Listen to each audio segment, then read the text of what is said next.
Di sebuah perkampungan kumuh yang padat dan pengap, berdiri sebuah warteg kecil di pinggir jalan becek. Warteg itu tidak pernah sepi. Pagi hingga malam, orang-orang datang silih berganti untuk menikmati nasi hangat dengan lauk yang menggoda selera. Warteg itu milik Siti, seorang janda yang dikenal ramah, murah senyum, dan selalu siap menyajikan masakan lezat dengan harga terjangkau. Namun, di balik kesuksesannya, ada sesuatu yang tidak diketahui orang-orang. Sesuatu yang kelam dan menjijikkan tersembunyi di belakang warteg itu. Siti adalah seorang wanita berusia sekitar 40 tahun. Wajahnya masih cukup menarik, meskipun garis-garis penuaan mulai tampak di sudut matanya. Sejak suaminya meninggal 7 tahun lalu, ia harus berjuang sendirian untuk menghidupi dirinya sendiri. Awalnya, wartegnya sepi. Makanan yang dijualnya hambar, pelanggan datang hanya sekali dan tidak pernah kembali. Hingga suatu hari, seorang wanita tua bertubuh bungkuk datang ke wartegnya. Wanita itu tidak membeli makanan, hanya duduk di sudut, memperhatikan Siti dengan tatapan tajam. "Kau ingin warteg ini laris?" tanya wanita itu tanpa basa-basi. Siti tertegun. "Siapa yang tidak mau? Tapi usaha butuh waktu, Net." Wanita itu menyeringai, memperlihatkan giginya yang menghitam. "Ada cara yang lebih cepat. Tapi kau harus berani membayar harganya."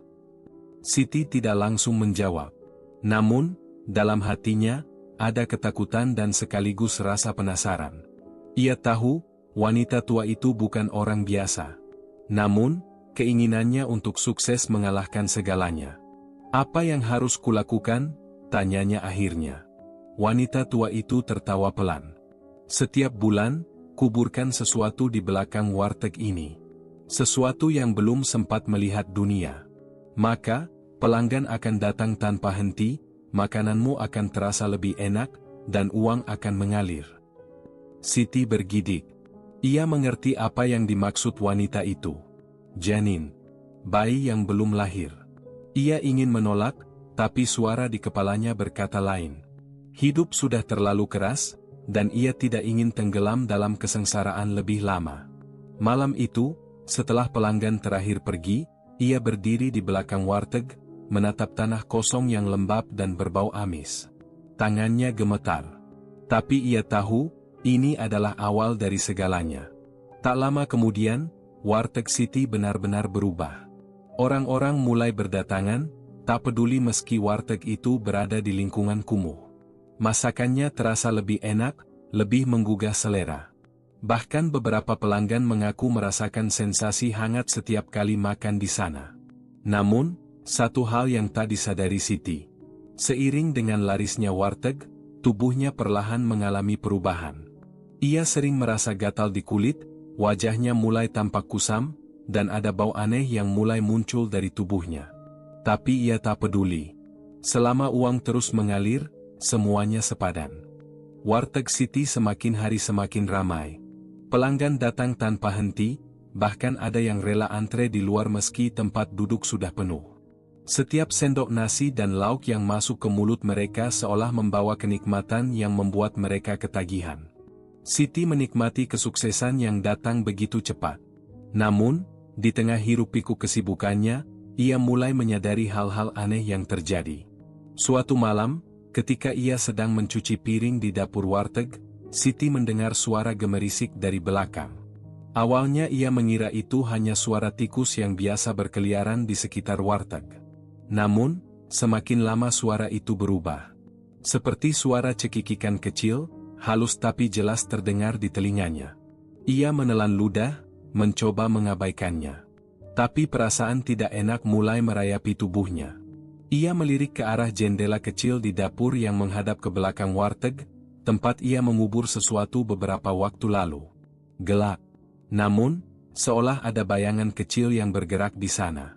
Dengan langkah ragu, Siti berjalan keluar. Udara malam terasa lebih dingin dari biasanya. Ia menyorotkan lampu senter ke tanah di belakang warteg. Tidak ada apa-apa, hanya tanah lembab dengan beberapa tumbuhan liar. Namun, aroma amis samar-samar tercium, lebih menyengat dari sebelumnya. Ketika ia berbalik hendak masuk kembali, suara itu terdengar lagi. Kali ini lebih dekat. "Ibu, lapar." Siti membeku. Suara itu kecil, hampir seperti bisikan, tapi jelas berasal dari tanah di belakangnya. Dadanya berdegup kencang, tangannya gemetar. Ia mencoba meyakinkan dirinya bahwa itu hanya imajinasinya. Tapi entah mengapa, rasa mual tiba-tiba menyerang. Seolah-olah tubuhnya menolak sesuatu yang ada di dalamnya. Esok paginya, pelanggan terus berdatangan seperti biasa. Namun, Siti merasakan sesuatu yang janggal. Seorang ibu hamil datang ke wartegnya untuk membeli makanan. Saat Siti menyajikan lauk ke piring wanita itu, tiba-tiba perutnya terasa nyeri. Seperti ada sesuatu yang mencengkram organ dalamnya. Ia terhuyung, tapi cepat-cepat menenangkan diri. "Mbak nggak apa-apa?" tanya ibu hamil itu. Siti memaksakan senyum. "Iya, cuma masuk angin." Tapi perasaan aneh itu terus berlanjut. Setiap kali ada wanita hamil datang ke wartegnya, tubuhnya terasa semakin lemas, seolah tenaganya terkuras habis. Bahkan wajahnya yang dulu berseri kini tampak lebih pucat dan mulai muncul bercak-bercak kehitaman di kulitnya. Malam harinya, ketika ia sedang berbaring di ranjang, suara itu kembali terdengar. Kali ini lebih banyak. "Lapar? Lapar? Ibu?" Siti menutup telinganya. Dadanya sesak. Matanya mulai berkaca-kaca. Ia mulai bertanya-tanya, apakah ini harga yang harus ia bayar? Apakah benar semua ini sepadan dengan kesuksesan yang ia dapatkan? Namun, ketakutannya masih kalah dengan ketamakannya. Ia memuatkan hati, mencoba mengabaikan semua keanehan itu. Selama wartegnya tetap ramai, ia tidak akan berhenti. Tapi ia tidak tahu, ini baru permulaan dari mimpi buruk yang sesungguhnya. Hari-hari berlalu, dan warteg Siti masih tetap ramai. Orang-orang terus berdatangan, menyantap makanan dengan lahap, seolah ada sesuatu yang membuat mereka ketagihan. Namun, di balik kesuksesan itu, Siti semakin sering mengalami hal-hal yang mengganggu pikirannya. Suatu siang, seorang pelanggan tetapnya, Pak Ridwan, seorang sopir angkot yang hampir setiap hari makan di wartegnya, tiba-tiba muntah hebat setelah menyantap semur jengkol. Wajahnya pucat, keringat mengalir deras di pelipisnya. "Mbak Siti, makanannya enak, tapi tadi saya merasa ada yang aneh di dalam mulut saya," katanya sambil menatap piringnya yang masih berisi separuh makanan. Siti mendekat dan melihat sesuatu yang mengerikan. Sepotong kecil daging merah kehitaman, berlendir, dan tampak seperti potongan organ tubuh. Namun, sebelum sempat berpikir lebih jauh, Pak Ridwan buru-buru keluar dari warteg dan pergi tanpa membayar. Siti tercekat. Ia yakin tidak pernah memasukkan bahan aneh ke dalam masakannya. Saat itu, aroma amis kembali menusuk hidungnya. Ia menoleh ke arah dapur, merasa ada yang mengawasinya. Bulu kuduknya meremang. Malamnya, saat sedang meracik bumbu untuk esok hari, Siti kembali mendengar suara-suara aneh. Kali ini lebih jelas. Suara cekikikan kecil, seperti suara bayi yang sedang bermain. Ia mencoba mengabaikan, tapi tiba-tiba lampu di dapur berkedip-kedip sebelum padam seketika. Dalam kegelapan, ia merasakan ada sesuatu yang bergerak di belakangnya. Ia memutar tubuh dengan napas memburu. Tidak ada siapa-siapa. Tapi aroma amis semakin menyengat. Tiba-tiba, sesuatu yang dingin menyentuh kakinya. Siti menjerit dan melompat mundur. Saat senter ponselnya menyala, ia melihat sesuatu yang membuat darahnya membeku, bekas telapak tangan kecil, seperti tangan bayi, tercetak jelas di lantai dapurnya yang lembab. Tangannya gemetar. Ia menelan ludah dan berusaha menenangkan diri. "Ini cuma perasaanku saja? Cuma halusinasi?" gumamnya, berusaha meyakinkan dirinya sendiri. Tapi malam itu, ia tidak bisa tidur. Setiap kali menutup mata, ia mendengar suara-suara lirih memanggilnya. "Ibu, lapar." Siti semakin tersiksa. Namun, ia masih mencoba bertahan. Ia berpikir mungkin ini hanya ujian kecil. Toh, wartegnya masih ramai. Pelanggannya masih terus berdatangan. Ia tidak bisa berhenti sekarang. Namun, ada satu hal yang mulai membuatnya takut. Setiap kali ia bercermin, wajahnya semakin berubah. Bercak-bercak hitam mulai menyebar dari leher ke pipinya. Kulitnya semakin kering, seperti mulai membusuk perlahan. Dan yang paling parah, ada aroma anyir yang semakin hari semakin melekat di tubuhnya, seolah berasal dari dalam dirinya sendiri. Tapi Siti tidak mau menyerah. Ia mengabaikan semua tanda-tanda itu. Ia berpikir, mungkin semua ini hanya efek samping dari perjanjiannya. Yang tidak ia sadari, sesuatu yang lebih mengerikan sedang menunggunya di depan. Hari-hari berikutnya terasa semakin berat bagi Siti. Wartegnya memang masih ramai, tapi tubuhnya mulai menunjukkan tanda-tanda kelelahan yang tak wajar. Tidurnya tak pernah nyenyak, selalu terganggu oleh suara-suara aneh di malam hari.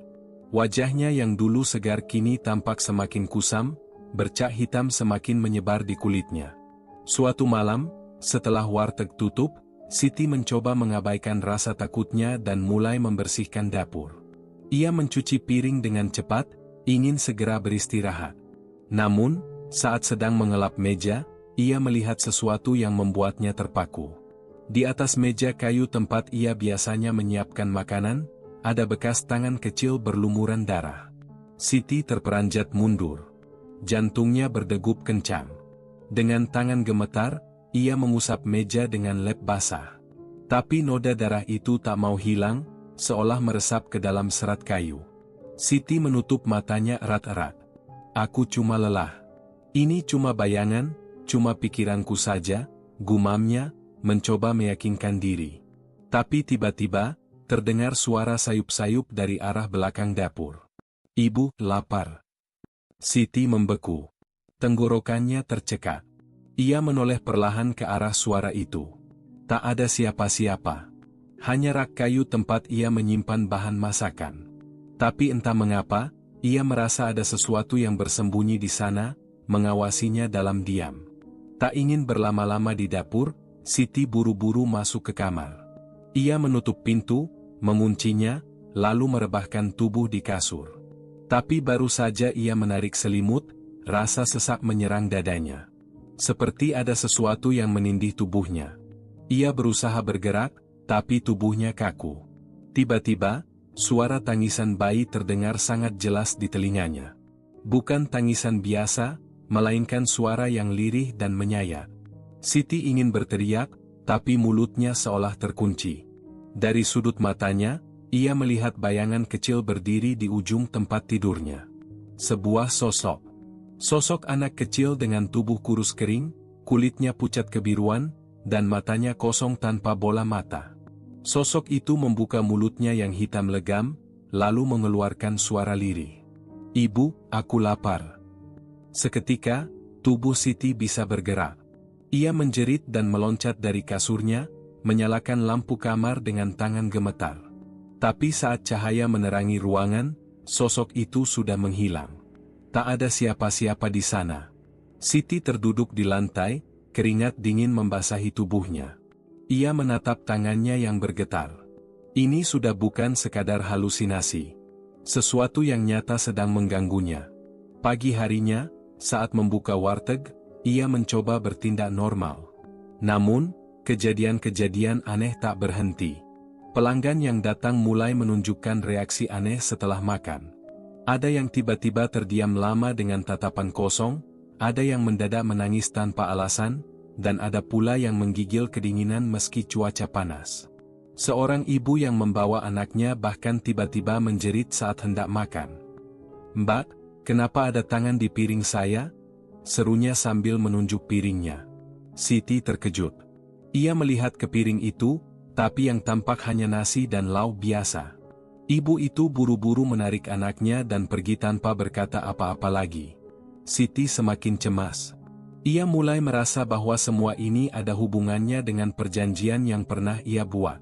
Namun, ketakutannya masih kalah dengan ketamakannya. Ia tetap membuka wartegnya, tetap melayani pelanggan, seolah-olah semuanya baik-baik saja. Namun, ia tahu, sesuatu yang lebih buruk sedang menantinya.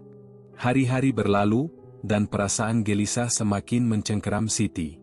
Ia merasa wartegnya bukan lagi tempat yang aman. Setiap sudut dapur terasa dingin dan lembab, seperti ada sesuatu yang berdiam di sana, mengintai setiap gerak-geriknya. Namun, ia tetap mencoba bertahan. Suatu malam, setelah selesai menutup warteg, Siti memutuskan untuk mencari tahu lebih jauh. Ia merasa ada sesuatu yang harus ia pahami. Sesuatu yang mungkin berkaitan dengan semua kejadian aneh yang semakin sering terjadi. Ia berjalan menuju dapur dan berdiri di depan meja tempat ia biasa memasak. Tangan gemetarnya meraih pisau, berjaga-jaga jika sesuatu yang tak diinginkan terjadi. Tiba-tiba, dari arah belakang, terdengar suara samar. "Ibu, lapar." Suara itu begitu dekat, seolah berasal dari dalam dapur. Dengan jantung berdegup kencang, Siti menyalakan lampu senter ponselnya dan mengarahkannya ke rak bahan makanan. Seketika, napasnya tercekat. Di sana, di antara karung beras dan bumbu dapur, ada sesuatu yang bergerak. Perlahan, sosok kecil itu muncul dari kegelapan. Seorang anak dengan tubuh kurus kering, kulitnya pucat kebiruan, dan matanya kosong. Mulutnya menganga, hitam legam, seperti lubang tanpa dasar. "Ibu, aku lapar."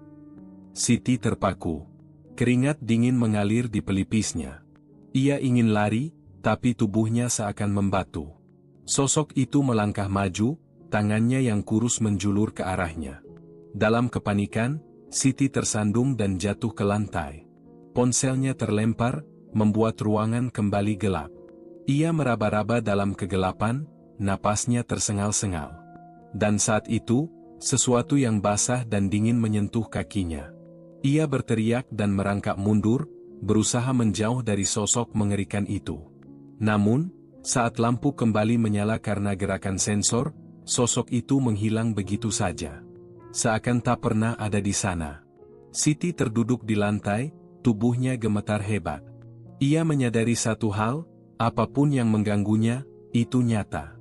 Dan ia tak bisa terus mengabaikannya. Keesokan paginya, seorang pelanggan setia, Bu Ratna, datang seperti biasa. Namun, kali ini ia tidak langsung memesan makanan. Wajahnya tampak pucat, matanya dipenuhi kegelisahan. "Mbak Siti, saya mimpi aneh semalam. Tentang warteg ini," kata Bu Ratna lirih. Siti terdiam. "Mimpi apa, Bu?" Bu Ratna menggenggam erat ujung kerudungnya.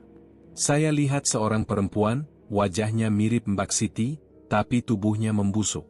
Dia berdiri di dapur, memasak sesuatu." Jantung Siti hampir berhenti berdetak. Tapi yang dimasaknya bukan daging biasa. Bu Ratna melanjutkan. "Saya melihat tangan kecil, tangan anak-anak, dicincang dan dimasukkan ke dalam kuah semur." Darah Siti berdesir. Ia ingin menyangkal, ingin mengatakan bahwa itu hanya mimpi buruk. Tapi bagaimana mungkin mimpi itu begitu mirip dengan suara-suara yang ia dengar selama ini? Bagaimana bisa seseorang bermimpi tentang sesuatu yang bahkan ia sendiri takut untuk mengakuinya? Saat itu, dari dapur, terdengar suara benda jatuh. Siti dan Bu Ratna sama-sama menoleh ke arah pintu dapur yang setengah terbuka. Ada aroma amis yang tiba-tiba menyebar, lebih tajam dari sebelumnya. "Mbak Siti, ada apa sebenarnya di warteg ini?" Suara Bu Ratna bergetar. Siti tidak bisa menjawab. Tenggorokannya terasa kering. Ia mulai sadar, misteri ini semakin sulit disembunyikan. Dan mungkin, sudah saatnya ia mencari tahu kebenarannya. Siti mengunci pintu warteg lebih awal malam itu. Ia tak bisa terus membiarkan teror ini menguasai hidupnya. Dengan napas berat, ia kembali ke dapur. Kali ini, bukan untuk memasak, melainkan untuk menghadapi ketakutannya. Di tangannya, ia menggenggam pisau dapur yang biasa ia gunakan untuk memotong daging. Keringat dingin mengalir di pelipisnya saat ia melangkah pelan menuju rak bahan makanan. Tempat di mana ia terakhir kali melihat sosok mengerikan itu. "Kalau memang ada sesuatu di sini, tunjukkan dirimu," suaranya bergetar, tapi ia berusaha terdengar tegas. Hening. Hanya suara kipas angin tua yang berputar pelan di langit-langit. Namun, beberapa detik kemudian, terdengar suara gemerisik dari dalam karung beras. Siti menelan ludah. Ia mengangkat pisau lebih erat, bersiap untuk apapun yang akan muncul. Lalu, sesuatu menyembul dari dalam karung. Sepasang tangan kecil yang kotor dan kurus menjulur keluar, mencengkeram tepian karung. Ibu lapar. Siti mundur selangkah, tubuhnya gemetar. Sosok itu kembali. Kali ini, ia tak akan lari. Dengan tangan bergetar, Siti mengayunkan pisau ke arah karung, berharap bisa menghentikan makhluk itu. Namun, pisau itu malah menembus kosong, seakan hanya mengiris udara. Sosok itu menghilang begitu saja, meninggalkan aroma amis yang menyengat. Astaga, ini tidak nyata, ini hanya mimpi. Siti bergumam, mencoba menenangkan diri. Namun, sebelum ia bisa menarik napas panjang, sesuatu bergerak di belakangnya. Siti menoleh cepat. Bayangan hitam melintas di sudut dapur, mendekati meja tempat ia biasa menyiapkan makanan. Aku tahu kau di sini. Apa maumu? Siti berteriak, putus asa. Tiba-tiba, rak bumbu di dinding berguncang hebat. Botol kecap dan garam jatuh berhamburan ke lantai. Panci-panci berdentangan tanpa sebab yang jelas. Berhenti. Pergi dari sini. Siti mengayunkan pisau ke udara, berharap bisa mengusir kehadiran tak kasat mata itu. Dapur kembali sunyi. Namun, suara lirih terdengar di telinganya. Ibu, kau tidak bisa lari. Siti berlari keluar dari dapur, jantungnya hampir melompat dari dadanya. Ia bergegas mengambil air garam dari meja depan warteg, saran dari seorang pelanggan tua yang pernah berkata bahwa garam bisa mengusir roh jahat. Dengan tangan gemetar, ia menyebarkan garam di setiap sudut dapur. Kalau memang kau bukan makhluk dunia ini, pergilah. Jangan ganggu aku lagi. Tak ada yang terjadi selama beberapa saat. Namun, sebelum Siti bisa merasa lega, suara lain terdengar dari pintu belakang. Ibu, kenapa kau tak mau memberiku makan? Siti memejamkan mata. Ia sadar ini belum berakhir. Makhluk itu belum pergi. Dan mungkin, pertarungan baru saja dimulai? Siti berdiri mematung di depan pintu belakang warteg. Napasnya tersengal, tangannya masih menggenggam pisau dapur yang terasa dingin di telapak. Suara itu, suara anak kecil yang terus meminta makan, kini terdengar semakin jelas, seakan hanya berjarak beberapa langkah darinya. Ibu, aku lapar. Darah Siti berdesir. Jantungnya seolah berdetak di tenggorokan. Ia ingin berlari, tapi sesuatu menahannya. Kakinya seperti tertancap di lantai. Dengan tangan gemetar, ia mencoba mengintip ke celah pintu. Samar-samar, ia melihat bayangan kecil bergerak di luar. Brak! Pintu belakang tiba-tiba bergetar keras, seakan ada sesuatu yang berusaha menerobos masuk. Siti menjerit dan mundur ke sudut dapur. Rak piring bergetar, mangkuk dan sendok jatuh berhamburan ke lantai. Aroma amis yang menyengat kembali memenuhi ruangan, kali ini lebih kuat, lebih menusuk. Pergi! Pergi dari sini. Siti berteriak sambil menghamburkan garam ke segala arah, berharap makhluk itu akan menjauh. Namun, suara tawa lirih tiba-tiba terdengar di belakangnya. Hihi, ibu pikir garam bisa mengusirku? Siti menoleh cepat. Sesosok anak kecil berdiri di sudut dapur, tubuhnya kurus kering, kulitnya pucat membiru. Matanya kosong, hanya rongga hitam yang menatap langsung ke arahnya.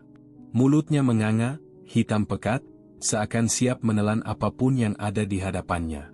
Ibu, aku lapar, kenapa ibu tidak mau memberiku makan? Tubuh Siti gemetar hebat. Kakinya lemas, nyaris tak mampu menopang dirinya sendiri. Ia berusaha berpikir jernih, mencari jalan keluar dari kengerian ini. Aku tidak tahu apa yang kau mau, siapa kau? Suaranya terdengar putus asa. Anak itu tidak menjawab. Ia hanya menunduk, lalu mengangkat tangannya yang kurus. Seketika, darah mulai menetes dari ujung jarinya, merembes ke lantai. Aroma anyir memenuhi udara. Siti ingin berlari, tapi sesuatu mengikat tubuhnya di tempat. Tiba-tiba, suara gaduh terdengar dari arah depan warteg. Seseorang menggedor-gedor pintu. Mbak Siti, buka pintunya. Itu suara Bu Ratna. Siti tersadar. Ini kesempatan untuk keluar dari sini. Dengan sekuat tenaga, ia menggerakkan kakinya dan berlari ke pintu depan. Namun, saat tangannya hampir mencapai gagang pintu, sesuatu mencengkeram pergelangan kakinya. "Jangan pergi, Bu, aku masih lapar." Siti menjerit. Ia menendang sekuat tenaga, berhasil melepaskan cengkeraman itu. Ia meraih kunci dan membuka pintu dengan tergesa-gesa. Begitu pintu terbuka, tubuhnya nyaris ambruk ke pelukan Bu Ratna yang langsung menahannya. "Astaga, Mbak Siti, kamu kenapa?" Bu Ratna panik melihat wajah Siti yang pucat pasi. Siti ingin bicara, ingin menjelaskan semuanya, tapi tubuhnya terasa lemas. Matanya berkunang-kunang, dan sebelum kesadarannya hilang, ia hanya sempat melihat sekilas ke dalam warteg. Sosok anak itu masih berdiri di sana, menatapnya dengan tatapan kosong, dan tersenyum. Siti terbangun dengan tubuh masih terasa lemas. Matanya perlahan menyesuaikan dengan cahaya redup di ruangan. Ia mendapati dirinya berada di kamar belakang warteg, selimut lusuh menutupi tubuhnya. Di sampingnya, Bu Ratna duduk dengan wajah cemas. "Mbak Siti, kamu sadar?" "Astaga, saya tadi takut sekali," ujar Bu Ratna, tangannya menggenggam tangan Siti erat. Siti menelan ludah. Ingatannya kembali ke kejadian tadi. Sosok anak itu, darah yang menetes, suara-suara menyeramkan. Semuanya terasa nyata. "Bu Ratna, warteg ini, ada sesuatu di sini." Suara Siti bergetar. Bu Ratna menghela napas panjang. "Saya tahu, Mbak. Saya sudah curiga sejak lama. Kamu harus cerita semuanya." Siti mengangguk lemah. Dengan suara pelan, ia menceritakan segala teror yang telah ia alami. Mulai dari suara-suara aneh, penampakan anak kecil, hingga kejadian di dapur tadi malam. Mata Bu Ratna membulat ngeri. "Ini bukan sekadar gangguan biasa, Mbak. Saya kenal seseorang yang bisa bantu. Mbah Joyo, dukun kampung sebelah. Dia paham soal hal-hal begini." Siti ragu sejenak. Namun, ia tahu, jika terus membiarkan ini berlanjut, warteg ini bisa berubah menjadi tempat kematian baginya. Malam itu, Mbah Joyo datang. Lelaki tua dengan sorban kumal dan mata tajam itu segera memeriksa setiap sudut warteg. Ia mengendus udara, menelusuri dapur, dan mengamati lantai yang bernoda. "Makhluk ini sudah lama di sini," gumamnya. Siti menelan ludah. Apa yang dia mau?" Mbah Joyo duduk bersila di tengah ruangan. Ia mengeluarkan dupa dan beberapa benda pusaka. Setelah beberapa mantra diucapkan, ruangan terasa semakin dingin. Pintu belakang bergetar pelan. Angin berembus tanpa arah. Tiba-tiba, suara itu terdengar lagi. "Ibu, aku lapar." Siti memejamkan mata, tubuhnya gemetar. Mbah Joyo tetap tenang. "Tunjukkan dirimu," serunya lantang. Sekejap, angin bertiup kencang, dan di sudut dapur, bayangan itu muncul. Sosok anak kecil, kurus kering, dengan mata kosong dan mulut menganga. Bau amis kembali memenuhi udara. "Pergilah. Kamu sudah terlalu lama di dunia ini," seru Mbah Joyo sambil menaburkan abu dupa ke arah makhluk itu. Namun, anak itu justru tertawa kecil. "Hihi, ibu sudah berjanji." Siti terperanjat. "Apa maksudmu?" "Aku tidak pernah berjanji apapun." Makhluk itu melangkah maju. Setiap langkahnya membuat lantai berderit. "Dulu, ibu memberi makan, tapi sekarang, ibu lupa, aku lapar." Siti menutup mulutnya. Ingatannya melesat ke masa lalu. Ia teringat seorang anak kecil yang sering datang ke warteg ini bertahun-tahun lalu. Bocah lusuh yang selalu mengemis makanan. Suatu malam, bocah itu datang dengan wajah pucat, menggigil kedinginan. Siti ingat, ia memberinya semangkuk kuah hangat. Namun, esoknya, anak itu ditemukan tewas di belakang warteg. Air mata Siti menetes. Aku tidak tahu. Aku tidak tahu kalau kamu." Makhluk itu mendekat, wajahnya semakin mengerikan. "Ibu berjanji memberiku makan, tapi ibu meninggalkanku. Mbah Joyo cepat-cepat membaca mantra. Api dupa berkobar, menciptakan percikan cahaya. Makhluk itu menjerit, tubuhnya mulai menghitam dan mengecil. Kamu harus meminta maaf dan melepasnya, Siti, seru Mbah Joyo.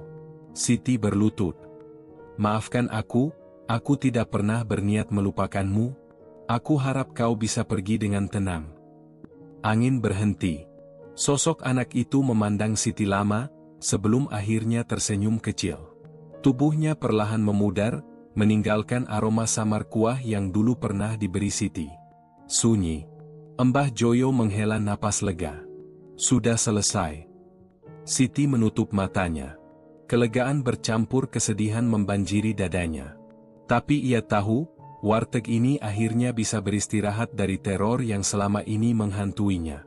Namun, di sudut ruangan, sebuah mangkuk berisi kuah kental terlihat masih mengepul. Seakan baru saja ada seseorang yang meminumnya. Setelah kejadian malam itu, warteg kembali seperti biasa. Siti dan Bu Ratna berusaha melupakan semua hal menyeramkan yang terjadi. Meski rasa takut masih menyelimuti, mereka meyakinkan diri bahwa arwah anak itu telah pergi. Mbah Joyo juga sudah memastikan segalanya berakhir. Namun, ada sesuatu yang mengganjal di hati Siti. Sejak ritual pengusiran itu, ia merasa warteg ini berbeda. Bukan karena semakin nyaman, justru sebaliknya. Ada keheningan aneh yang menyelimuti setiap sudut ruangan. Dapur, yang biasanya penuh aroma bumbu, kini seperti menyimpan hawa dingin yang menusuk. Bahkan, Bu Ratna pun tampak lebih sering diam saat memasak. Suatu malam, ketika warteg sudah tutup, Siti duduk sendiri di dapur. Matanya tertuju pada mangkuk yang ia lihat terakhir kali saat pengusiran makhluk itu. Mangkuk itu masih ada, bersih, seolah memang telah dicuci seseorang. Ia bergidik. "Mbak Siti, ayo pulang. Jangan terlalu malam di sini." Suara Bu Ratna mengejutkannya. Siti mengangguk dan beranjak pergi. Namun, saat melewati dapur, ia melihat sesuatu yang membuatnya terpaku. Di meja, ada semangkuk kuah yang mengepul hangat. Padahal, ia yakin betul tak ada yang memasak malam ini. Siti mundur perlahan. Napasnya memburu. Bu Ratna, ini siapa yang masak?" Bu Ratna menoleh ke arah dapur, lalu tersenyum aneh. "Loh, itu pesanan terakhir tadi sore. Aku cuma menghangatkannya." Siti semakin merinding. Ia tak ingat ada pelanggan yang memesan kuah sore tadi. "Bu, aku rasa kita belum benar-benar bebas." Bu Ratna diam sejenak, lalu berjalan mendekat. Matanya tajam, seolah ada sesuatu yang ia sembunyikan. "Mbak Siti, kamu tidak perlu terlalu khawatir. Selama kita tetap memberi makan, dia tidak akan mengganggu." Jantung Siti berdegup kencang. "Maksudnya, dia masih di sini?" Bu Ratna mengangguk pelan. "Aku juga tidak tahu awalnya. Tapi setelah Mbah Joyo pergi, aku mendengar suara anak itu lagi. Dia tidak pergi, Mbak. Dia hanya diam dan menunggu." Siti ingin berteriak, ingin lari sejauh mungkin. Namun, tubuhnya terasa kaku. Jadi selama ini kau tetap memberi dia makan?" Bu Ratna tersenyum tipis. "Bukan aku. Dia yang meminta. Kalau kita berhenti, aku tidak tahu apa yang akan terjadi." Siti merasa lemas. Ia pikir segalanya sudah selesai. Ia pikir semua teror telah berlalu. Tapi ternyata, makhluk itu tidak pergi. Ia hanya menunggu. Ia masih lapar. Dan mereka masih terikat dalam perjanjian yang tak pernah mereka buat. Di luar, angin malam berembus perlahan. Dingin. Sunyi. Seakan ada sesuatu yang mengawasi dari kegelapan. Siti tidak bisa tidur malam itu. Pikirannya terus dipenuhi dengan ucapan Bu Ratna. "Selama kita tetap memberi makan, dia tidak akan mengganggu." Apakah ini hanya perasaan bersalah? Apakah arwah itu masih di sini? Atau ada sesuatu yang lebih mengerikan sedang terjadi? Pagi harinya, warteg berjalan seperti biasa. Pelanggan datang dan pergi, menikmati makanan tanpa menyadari ketegangan yang mengintai di balik dapur. Siti memperhatikan Bu Ratna yang tampak lebih pendiam dari biasanya. Gerak-geriknya sedikit aneh, seperti seseorang yang sedang menyembunyikan sesuatu. Saat malam tiba, Siti memutuskan untuk menyelidiki sendiri. Ia menunggu hingga warteg sepi, lalu masuk ke dapur. Semua peralatan tampak bersih.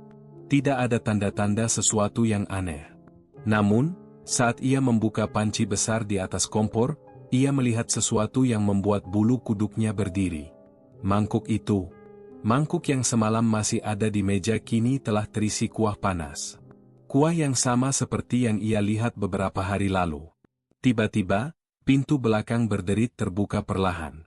Angin dingin masuk menerpa wajahnya. Jantung Siti berdegup kencang. Ia menoleh dan melihat siluet seseorang berdiri di ambang pintu. Bu Ratna? Suaranya bergetar. Bu Ratna melangkah masuk, menutup pintu perlahan. Tatapan matanya kosong, senyum kecil tersungging di bibirnya. Mbak Siti, kamu masih di sini? Siti mengangguk. Bu, ini, siapa yang menyiapkan ini? Bu Ratna tidak langsung menjawab. Ia berjalan ke arah meja, mengambil sendok, dan mengaduk kuah di dalam mangkuk dengan perlahan. Mbak Siti, pernahkah kau bertanya kenapa warteg ini tidak pernah sepi? Kenapa orang-orang selalu kembali ke sini? Siti menelan ludah. Maksudmu? Bu Ratna menatapnya tajam. Ada harga untuk segalanya, Mbak. Sesuatu yang bisa membuat kita sukses, harus dibayar. Bu, kau bicara apa? Siti mulai mundur perlahan. Tawa kecil keluar dari bibir Bu Ratna. Mbah Joyo memang mengusirnya. Tapi apa kau pikir dia benar-benar pergi? Tidak, Mbak. Dia masih di sini. Hanya saja, kita harus memenuhi janjinya. Siti menggeleng keras. Aku tidak pernah berjanji apapun.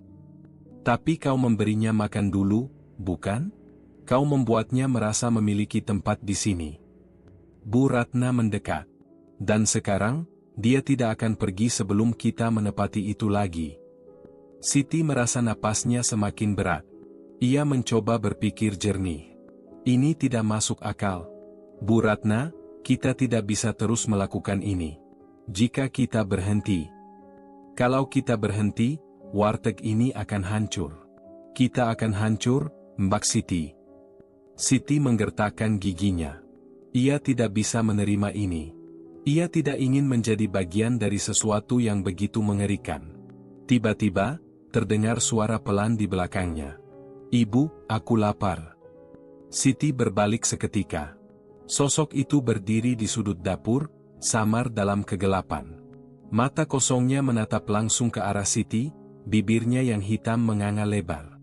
Ibu, aku lapar. Siti merinding. Tubuhnya seakan membeku. Bu Ratna, kita harus pergi dari sini. Namun, Bu Ratna hanya tersenyum. Pergi kemana, Mbak? Tidak ada tempat yang bisa menyelamatkan kita. Makhluk itu berjalan maju, langkahnya tidak bersuara. Udara di dapur semakin dingin. Siti ingin lari, tapi tubuhnya terasa berat. Ia melihat Bu Ratna berjalan ke arah mangkuk dan menaruhnya di lantai. Makanlah, nak, bisiknya. Sosok itu berjongkok, meraih mangkuk dengan tangan hitam kurusnya, lalu mulai menyeruput kuah yang mengepul. Siti bisa mendengar suara lirih dari tenggorokannya, seolah-olah menikmati sesuatu yang sudah lama dirindukan. Siti merasa mual. Bu Ratna, kau sudah gila. Bu Ratna menoleh, matanya menyipit. Gila? Tidak, Mbak. Aku hanya tahu caranya bertahan. Siti tidak tahan lagi. Ia berlari ke pintu dapur, mencoba membuka kunci. Namun, tangannya gemetar, dan pintu itu tidak mau terbuka. Ia menoleh ke belakang dan melihat sosok anak itu menatapnya. Matanya yang kosong kini menampilkan sesuatu yang baru, sebuah senyum. Siti berteriak sekuat tenaga. Pagi datang dengan keheningan. Pelanggan pertama hari itu datang seperti biasa. Aroma masakan memenuhi udara. Beberapa orang sudah duduk, menikmati sarapan mereka. Di belakang dapur, Bu Ratna bekerja seperti biasa. Ia mencicipi kuah dari panci besar dan mengangguk puas. Semua terasa seperti hari-hari sebelumnya. Hanya saja, satu hal berbeda. Tidak ada Siti. Sebuah mangkuk diletakkan di sudut dapur. Kuahnya masih mengepul, dan di sampingnya, ada sesuatu yang baru, sepotong kain lusuh, berlumuran darah. Di luar, suara anak kecil terdengar pelan. "Ibu, aku kenyang." Dan warteg itu pun tetap ramai, seperti tidak pernah terjadi apa-apa. Tamat.